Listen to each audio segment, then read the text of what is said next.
Loïc. Merci de m'accompagner.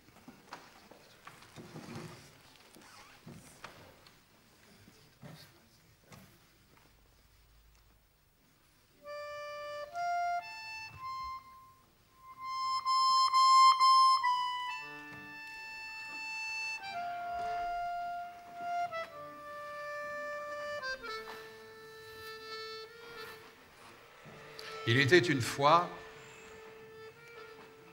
dans un pays lointain, dans ce pays où il y a des montagnes hautes, très hautes. Au milieu de ces montagnes, il y a un lac. On l'appelle le lac de la Lune.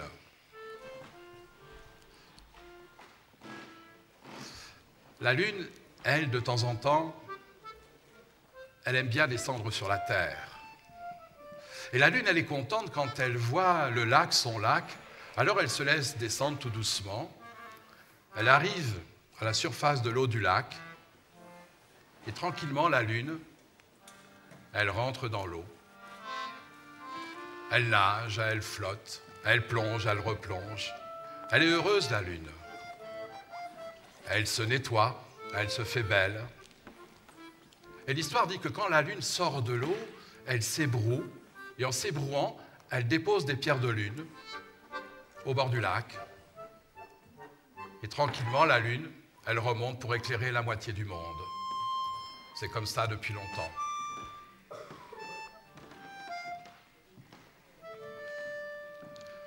L'histoire dit que dans ce pays, beaucoup de gens étaient partis à la recherche du lac, dans l'espoir de trouver ces pierres de lune. Ce sont des pierres précieuses, des pierres de grande valeur, de belles vertus.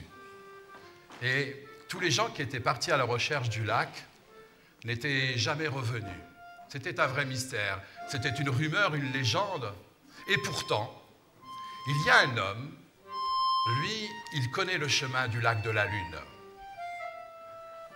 C'est un vieil homme, un vieux berger. Il est là dans sa maison, l'hiver est froid, il est près de la cheminée. Et ce vieil homme, ce vieux berger, se dit en lui-même, quand mon petit-fils viendra me rendre visite, oui, il avait un petit-fils qui apprenait le métier de berger, qui vivait en bas dans la plaine. Et le vieux berger se dit, quand il viendra me voir, il faudra que je lui dise mon secret, le chemin qui mène au lac de la Lune. Parce qu'il sentait bien qu'il allait mourir. C'est la vie. Après l'hiver vient le printemps, naissance des amours, couleur espérance. Et là, le jeune berger, du haut de ses 12 ans, avec son troupeau de brebis et son chien fidèle, prennent le chemin des montagnes. Et il se dit, tiens, je vais aller saluer mon grand-père, il y a longtemps que je ne l'ai pas vu. Il donne l'ordre au chien de garder le troupeau, il frappe à la porte. Il pousse la porte, et son grand-père est là, couché sur le sol, et il comprend, son grand-père est mort. Il a emporté son secret. Le jeune berger le prend dans ses bras, il pleure, il aurait bien aimé lui parler une dernière fois. Il a alerté les voisins. Quand les voisins sont venus, ils ont prié, ils ont chanté en la mémoire de ce vieux berger que tout le monde aimait bien dans le pays. Puis comme le veut la coutume, ils ont chanté le chant des murmures des vents qui emmènent l'âme du défunt à passer la 12e porte pour aller vivre là-haut dans le paradis. Et on a enterré, comme le veut la coutume, le grand-père au fond du jardin. Le jeune berger, il se rappelait que son grand-père lui avait toujours dit, mon petit, quand tu seras propriétaire du troupeau, tu n'oublieras pas chaque soir de compter les moutons. Et il y a un soir, il a beau compter, recompter, il lui manquait un mouton. Alors le lendemain, il n'a pas fait comme d'habitude, non.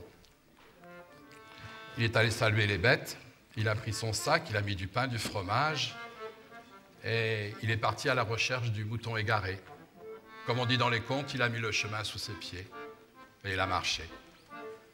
Marché, jusqu'au bout de la journée, désespéré de ne pas retrouver son mouton égaré. Il y avait encore un peu de soleil, alors il grimpe dans la montagne, il se retourne pour regarder dans la plaine, mais toujours pas de mouton.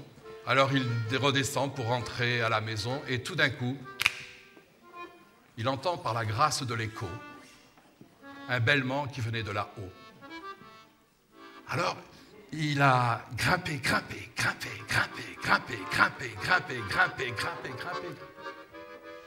Arrivé tout en haut de la montagne, il se penche de l'autre côté.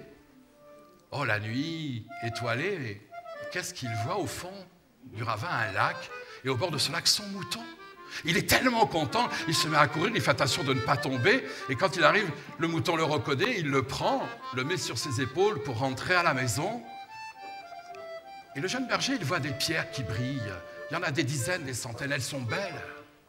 On se dit, je vais en prendre 2 ou 3, comme ça je pourrai acheter un peu de sel pour mes bêtes. Ah oui, du sel, c'est une bonne idée ça. Il prend 3 pierres de lune, il les met dans son sac, et juste à ce moment-là, dans son dos, il entend une voix. Et la voix lui dit, « Donne-moi à manger, s'il te plaît, j'ai faim. » Quand il se retourne, il est un peu surpris, il y a là un renard, et le renard lui dit, « Donne-moi à manger, j'ai faim. » Oh, le jeune berger, lui restait un peu de pain, un peu de fromage, et il lui a donné. Le renard dit, « Merci, merci, tu n'as rien à craindre de moi. Je suis le gardien du lac. C'est moi qui surveille quand la lune, elle descend, et surtout qu'elle remonte bien pour éclairer la moitié du monde. Mais je t'ai vu ramasser des pierres de lune. Tu peux en prendre autant que tu veux, mais je vais te donner un bon conseil. Il faut que tu partes avant le lever du soleil, sinon tu seras aveuglé pour toujours. Oui, pour toujours. Les autres qui sont venus ne m'ont pas écouté, ne m'ont rien donné. Aussi, il y a bien longtemps, un berger comme toi est venu. D'ailleurs, tu lui ressembles. Le jeune berger a remercié le renard, et avec son mouton sur les épaules, tout content, il est rentré chez lui. C'était jour de fête. Et le jeune berger s'en est allé à la ville. Oh, le marché, il y en avait du monde, c'était noir de monde. Ouais, il s'est dit, je vais les vendre, j'espère en tirer un bon prix. Alors il se met entre 2 gros marchands, il pose ses 3 pierres de lune et il dit, qui veut acheter mes pierres de lune? Je les vends pas cher, je les vends 3 sous. Qui veut acheter mes pierres de lune? Je les vends pas cher, je les vends 3 sous. Qui veut acheter... Il voit venir vers lui 2 soldats. Les soldats le prennent comme si c'était le voleur des voleurs et ils l'emmènent au château devant le Seigneur, qu'on appelle aujourd'hui le ministre des Finances, et lui, tout ce qui brille, ça l'intéresse. Où as-tu trouvé ces pierres? Monseigneur, je ne les ai pas volées, je cherchais mon mouton égaré, j'en en ai plus que 3 pour acheter du sel pour mes bêtes. Où as-tu trouvé ces pierres?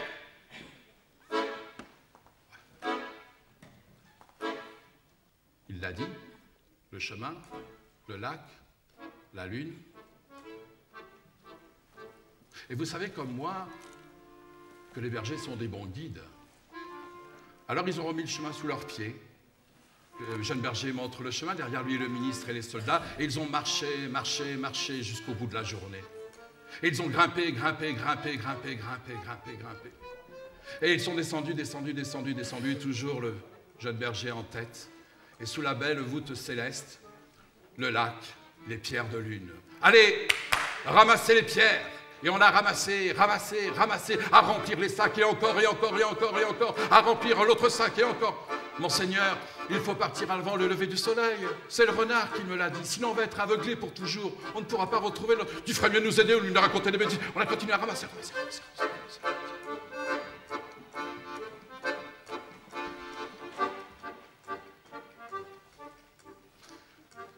Quand le jeune berger, il a vu que le soleil commençait juste à se lever, lui, il est remonté. Sans portable. On n'a jamais revu le ministre et les soldats. Ne vous inquiétez pas, ce sont des personnages qu'on remplace très facilement.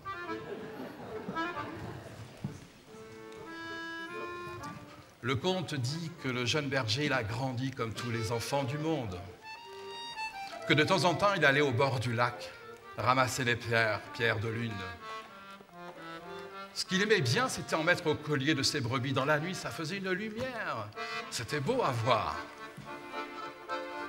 Et des fois, il posait un peu de nourriture pour son ami le renard. Oui, ils sont devenus amis, oui.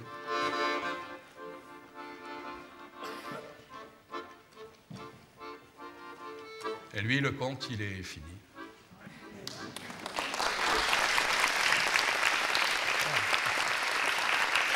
Je vais faire une petite musique. Je veux jouer un petit air. On en profite. Je veux bien vous raconter une autre histoire après. On en profite, hein, Loïc, hein, que tu sois là. De la lune, mon ami Pierrot, vous connaissez tous cette chanson. Peut-être pas la suite.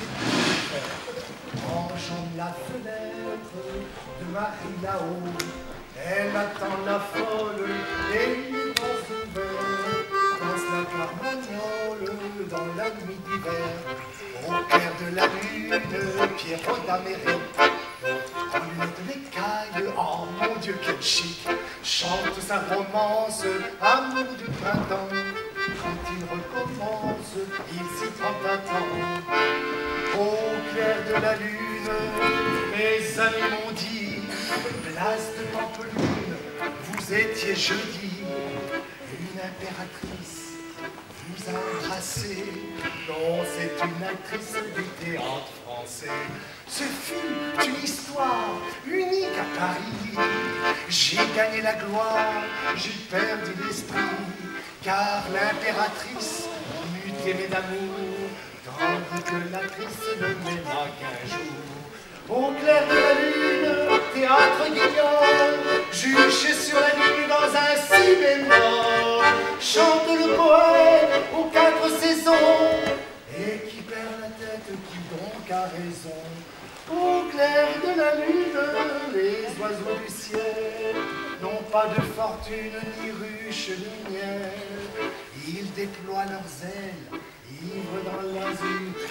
Ah mon Dieu, quelles ailes par-dessus le mur.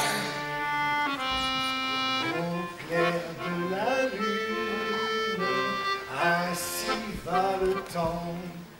Quand la lune est brune, nous avons 20 ans. Quand la lune est blonde, nous n'avons pas de temps.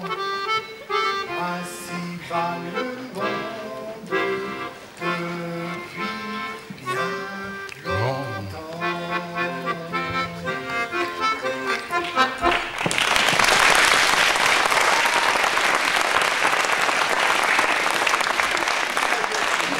Quand la lune est blonde, nous n'avons pas de temps.